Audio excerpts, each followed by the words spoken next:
Income inequality is growing. How do you propose to address these issues and strengthen job and retirement security among American workers? And we'll begin at this right at Jesse's end of the table.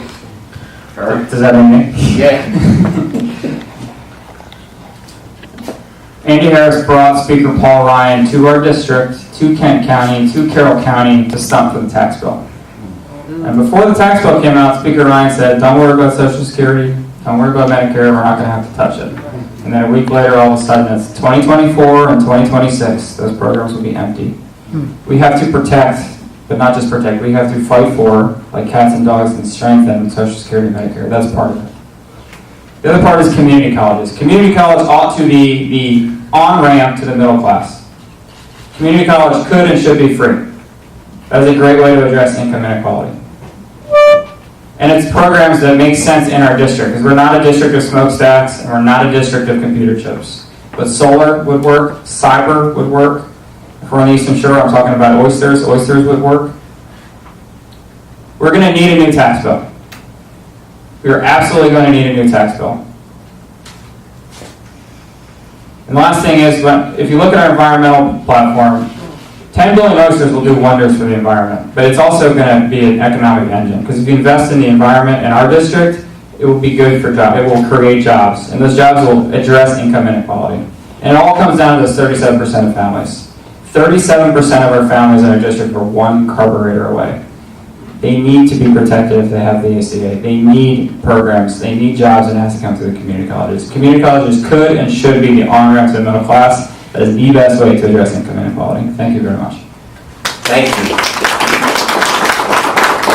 So income inequality is bad, and it's getting worse. The tax bill that the Republicans just passed next year on your tax return, if you're in the bottom 20%, you can expect an additional $60. If you're in the middle 20%, you can expect an additional $960. If you're in the top 1/10 of 1%, you can expect an additional, and listen to this, $193,000. That's an outrage. We need to undo that tax bill. We need a progressive tax system where corporations and the billionaires pay their fair share. We have 18 profitable international corporations who've paid no income tax for the last 8 years. Zero. That's wrong. We need to fix that. 83% of the tax benefits of this recent tax bill went to the top 1%. So how do we fix it? First of all, we undo that tax bill. We invest in education. I'm in favor of free tuition at public universities and colleges and job training. Social Security. We have to strengthen Social Security. Right now, in the Social Security Trust Fund, $2.9 trillion, money that's already been paid in by workers and employers, already paid in.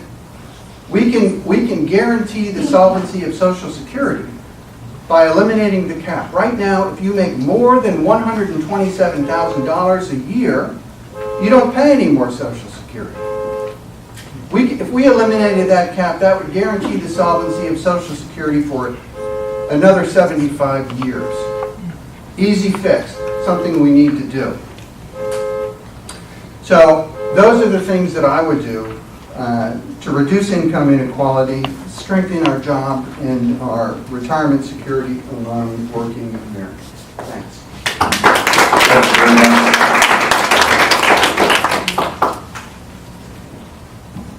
Can you repeat the question, please? Sure. Income inequality is growing. How do you propose to address these issues and strengthen job and retirement security among American workers? Okay, so this isn't like a simple fix issue by any means. Income inequality is growing along socioeconomic status lines, but it's also, you still have income disparities between men and women. You still have income disparities for people of color. And we need to make sure that we're strengthening protections against pay discrimination in those areas, because it's ridiculous that you'd have two people doing the same job but not making the same amount of money. And another thing that we need to do for workers is to protect unions. And we need to strengthen collective bargaining rights. We need to make sure that they are preserved, because they're the ones out there fighting for better wages, for pensions. And those pensions help support retirement. It's something that without it, my parents, that mess would have been so much worse. We need to expand Social Security to be a livable amount. We shouldn't have people retiring and then living in poverty. And we can assist caregivers, and we can make sure that there are protections there, and we can make sure that people who have family obligations are not losing their jobs over it. That should not happen to anybody. And then we can also increase education, and we can invest in our HBCUs, and we can make sure that we are addressing, via the education system, some of the racial and gender disparities that we have in pay. So there's a lot of things that we can do, and it needs to be a priority, and it also needs to be a perspective that somebody holds, because when you live a problem or it's close to you, you're that much more likely to want to address it. And I know what that one looks like as a single mom. I don't know all of it, but I promise to help and fight for equal wages and equal opportunity for everybody.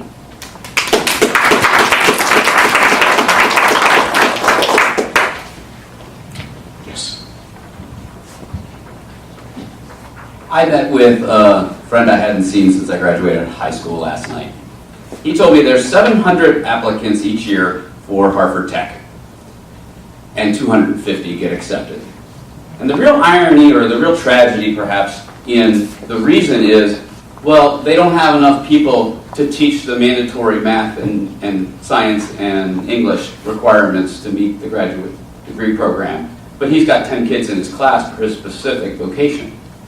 So one of the major challenges is, let's make programs, vocational programs, more effective at delivering kids when they're 18 into a job. Getting them into the tax base right away, not fighting with, oh my gosh, how am I going to pay for college? How am I going to get started in my life? Oh, I have 4 more years to figure this out. I think a lot of us are frustrated that many of us came out of high school and we had work, or we were very well engaged with college. Times need to change again, where people coming out of high school are ready to go join the workforce. Not kick it down the road another 5 or 10 years while they figure out what they're going to do and they stay living at home. We need to take some responsibility. On the other side, I'm an entrepreneur. I start companies. I turn them into something. I hire workers. We need to make, that is the core of what makes America great, is we have people that are restless when it comes to, can things be better? And we need to continue to show that that entrepreneurial spirit is alive and well. Things like this canceling of net neutrality, that completely ruins the entrepreneurial spirit, because it means that the big guy can buy his way into your access to people's home moving forward.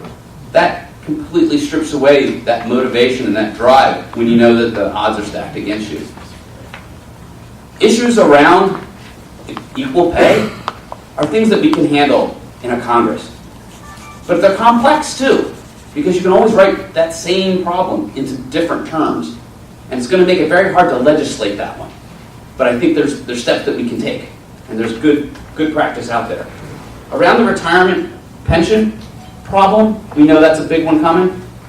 I think the primary way we're going to do it, get people into the tax base sooner so that they're paying into the system, and then secondarily, maybe raise that final amount from $60,000 to $100,000 of income that actually goes towards Social Security, so that we can kick the can a little bit farther down the road. But we know that it has some long-term challenges that make it perhaps not feasible in the years to come, in the decades to come. So thank you. Very good. Thank you.